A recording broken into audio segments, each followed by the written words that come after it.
Our next step is going to be dissolving the espresso powder in water. You're going to use half a cup of water and you're going to pour it into your saucepan that you're going to use to heat up your sugar mixture. And then we're going to add 2 tablespoons of espresso powder. Now, espresso powder can be very difficult to find, so it's entirely possible that you will not be able to find it at your local store.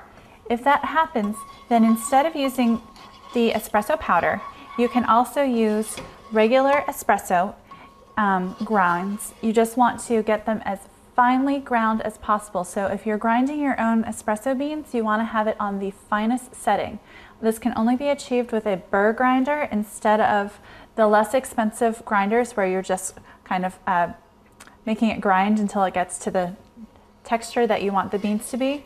If you use a burr grinder, you can set it on the finest grind setting and make your own espresso powder, and then you're just going to mix it in with the water. Because it's not going to dissolve, it's going to have a slightly different texture, but the flavor is going to be the same as if you use the instant espresso powder. So you can see in the pot where mine is not dissolved, but you've got a nice dark color to the water. You might want to let it sit for a few minutes so that some of the flavor is extracted from the espresso grounds. But regardless of whether you're using the espresso powder or the grounds, we're about ready to go to our next step.